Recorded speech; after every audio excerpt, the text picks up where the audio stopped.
ಎಲ್ಲರಿಗೂ ಆತ್ಮೀಯ ಸ್ವಾಗತ. ಇಂದಿನ ಈ ವಿಡಿಯೋದಲ್ಲಿ ಡವಳಗಿಯ ಶ್ರೀ ಮಡಿವಾಳೇಶ್ವರರ ದರ್ಶನ ಪಡೆದು ಆ ದೇವರ ಕೃಪೆಗೆ ಪಾತ್ರರಾಗೋಣ. ಈ ಡವಳಗಿಯ ಗ್ರಾಮವು ವಿಜಯಪುರ ಜಿಲ್ಲೆಯ ಮುದ್ದೇಬಿಹಾಳ ತಾಲೂಕಿನಲ್ಲಿ ಕಂಡುಬರುತ್ತದೆ. ಅದು ಮುದ್ದೇಬಿಹಾಳದಿಂದ ವಿಜಯಪುರಕ್ಕೆ ಹೋಗುವ ರಸ್ತೆಯಲ್ಲಿ ಸುಮಾರು ಮುದ್ದೇಬಿಹಾಳದಿಂದ 10 ಕಿಲೋಮೀಟರ್ ದೂರದಲ್ಲಿ ಈ ಗ್ರಾಮ ಕಂಡುಬರುತ್ತದೆ. ಈ ಡವಳಗಿಯ ಗ್ರಾಮವು ಒಂದು ಐತಿಹಾಸಿಕ ಸ್ಥಳವಾಗಿದೆ. ಡವಳಗಿ ಗ್ರಾಮದ ಆರಾಧ್ಯ ದೈವ ಭಕ್ತರ ಕಾಮಧೇನು ಶ್ರೀ ಮಡಿವಾಳೇಶ್ವರರು ಮೂಲತಃ ಮೊದಲು ಮಡಿವಾಳಮ್ಮ ಆಗಿ ಅನೇಕ ಕಡೆಗಳಲ್ಲಿ ಅವರು ಪವಾಡಗಳನ್ನು ಮಾಡಿ ಲೋಕ ಸಂಚಾರಿಯಾಗಿ ಮತ್ತು ಬಸವನ ಬಾಗೇವಾಡಿ ತಾಲೂಕಿನ ಕನಕಾಲ ಗ್ರಾಮದಲ್ಲಿಯೂ ಕೂಡ ಅವರು ಅನೇಕ ಪವಾಡಗಳನ್ನು ಮಾಡಿದ್ದಾರೆ. ಆ ಕನಕಾಲ ಗ್ರಾಮದಿಂದ ನಾನು 3 ಬಾರಿ ಬೆತ್ತವನ್ನು ಎಸೆಯುವೆ, ಆ 3ನೇ ಬಾರಿಗೆ ಬೆತ್ತ ಎಲ್ಲಿ ಹೋಗಿ ಬೀಳುತ್ತೆ ಅಲ್ಲೇ ನನ್ನ ಪವಾಡ ಮತ್ತು ನನ್ನ ಲೀನವಾಗುವುದು ಎಂದು ಕನಕಾಲ ಗ್ರಾಮದಲ್ಲಿ ಈ ಮಡಿವಾಳಮ್ಮ ನುಡಿದಿದ್ದರಂತೆ.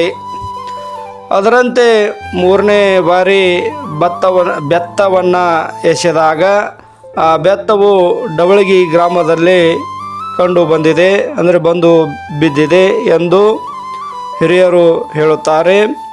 ಡವಳಗಿ ಗ್ರಾಮದಲ್ಲಿ ಬಂದ ನಂತರ ಅನೇಕ ಪವಾಡಗಳನ್ನು ಮಾಡಿದ್ದಾರೆ.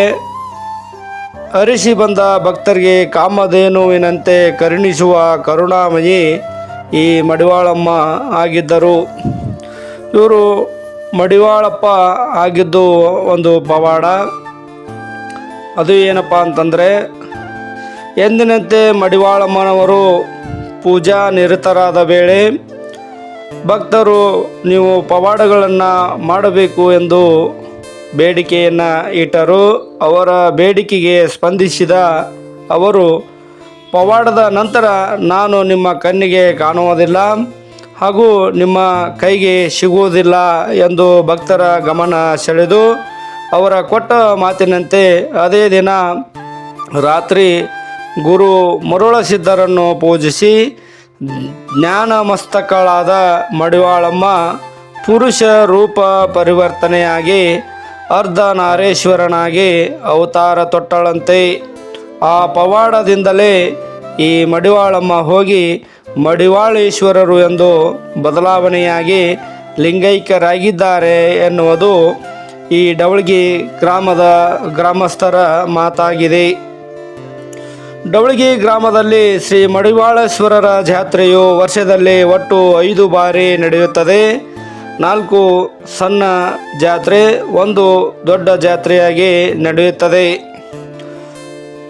ಮೊದಲನೆಯದಾಗಿ ಶ್ರಾವಣ ಮಾಸದಲ್ಲಿ 3ನೇ ಸೋಮವಾರದಂದು ಮುತ್ಯನ ಜಾತ್ರೆ. 2ನೇಯದಾಗಿ ವಿಜಯದಶಮಿಯಂದು ದೇವಿ ಪೂಜೆ ರಾತ್ರಿ, ಅಂದು ಇಡೀ ದಿನ ಅಲ್ಲಿ ಜಾಗರಣೆ ಇರುತ್ತದೆ. ಇನ್ನು 3ನೇ ಜಾತ್ರೆ ಚಟ್ಟಿ ಅಮಾವಾಸ್ಯೆಯಂದು ನಡೆಯುತ್ತದೆ. ನಂತರ ಕಾರ್ತಿಕ ಲಕ್ಷ ದೀಪೋತ್ಸವ ಅಲ್ಲಿ ನಡೆಯುತ್ತದೆ. ಇನ್ನು 4ನೇ ಜಾತ್ರೆ ಎಳ್ಳು ಅಮಾವಾಸ್ಯೆಯ ದಿನದಂದು ನಡೆಯುತ್ತದೆ, ಅಂದರೆ ಅದರ ಮರುದಿನ ಮುತ್ತನ ಜಾತ್ರೆ. ನಂತರ 5ನೇ ಜಾತ್ರೆಯಾಗಿ ಶಿವರಾತ್ರಿಯ ಅಮಾವಾಸ್ಯೆಯ ಆದ 10 ದಿನಕ್ಕೆ ಅಲ್ಲಿ ದೊಡ್ಡ ಜಾತ್ರೆ ಅದ್ಧೂರಿಯಾಗಿ ಸಂಭ್ರಮದಿಂದ ಸಡಗರದಿಂದ ನಡೆಯುತ್ತದೆ. ಸುಮಾರು 5 ದಿನಗಳವರೆಗೆ ಅಲ್ಲಿ ಪ್ರತಿದಿನವೂ ಕೂಡ ಒಂದೊಂದು ಕಾರ್ಯಕ್ರಮಗಳು ನಡೆಯುತ್ತಿರುತ್ತವೆ. ಹೀಗೆ 5ನೆಯ ಜಾತ್ರೆ ಇಲ್ಲಿ ದೊಡ್ಡದಾಗಿರ್ತಕ್ಕಂಥದ್ದು, ಅದ್ಧೂರಿಯಾಗಿರ್ತಕ್ಕಂಥ ಜಾತ್ರೆ ಇದಾಗಿರುತ್ತದೆ. 4 ದಿನಗಳವರೆಗೆ ಜಾತ್ರೆ ನಡೆದು 5ನೇ ದಿನದಂದು ಅಲ್ಲಿ ರಥೋತ್ಸವ ಕಳಸವು ಇಳಿಯುತ್ತದೆ. ಹೀಗೆ ವರ್ಷದಲ್ಲಿ ಒಟ್ಟು 5 ಜಾತ್ರೆಗಳು ನಡೆಯುವುದು ಈ ಗ್ರಾಮದ ದೇವಸ್ಥಾನದ ಒಂದು ವಿಶೇಷವಾಗಿದೆ ಎಂದು ಈ ಡವಳಗಿ ಗ್ರಾಮದ ಹಿರಿಯರು ಗ್ರಾಮಸ್ಥರು ಹೆಮ್ಮೆಯಿಂದ ಹೇಳುತ್ತಿದ್ದಾರೆ. 519 ವರ್ಷಗಳ ಸುದೀರ್ಘ ಇತಿಹಾಸವನ್ನು ಹೊಂದಿದ ಗುಡಿಯನ್ನು ಈ ವರ್ಷ ನವೀಕರಿಸಿದ ಕೀರ್ತಿ ಪೂಜ್ಯ ಶ್ರೀ ಗಣಮಠೇಶ್ವರ ಸ್ವಾಮೀಜಿಯವರಿಗೆ ಸಲ್ಲುತ್ತದೆ. ಮಡಿವಾಳೇಶ್ವರರ ದೇವಸ್ಥಾನದ ಇತಿಹಾಸ ಒಂದು ಕಡೆ ಆದರೆ, ಇನ್ನೊಂದು ದೇವಸ್ಥಾನದ ರಥೋತ್ಸವ ಅದರದ್ದು ಒಂದು ಇತಿಹಾಸವಿದೆ. ಏನಪ್ಪ ಅಂತಂದರೆ, ಶ್ರೀ ಮಡಿವಾಳಮ್ಮನವರ ಪವಾಡಗಳನ್ನು ಅರಿತ ಬಿಜಾಪುರದ ಆದಿಲ್ ಶಾಹಿಗಳು ಶ್ರೀ ಮಡಿವಾಳಮ್ಮನವರ ಮಠಕ್ಕೆ 9 ಅಡಿ 10 ಇಂಚಿನ ಏಕಶಿಲಾ ಚಕ್ರದ 4 ಗಾಲಿಗಳನ್ನು ಮತ್ತು 55 ಅಡಿ ಎತ್ತರದ ಕಟ್ಟಿಗೆ ರಥೋತ್ಸವವನ್ನು ಈ ಬಿಜಾಪುರದ ಆದಿಲ್ ಶಾಹಿಗಳು ಈ ಪವಾಡ ಮಡಿವಾಳಮ್ಮನವರ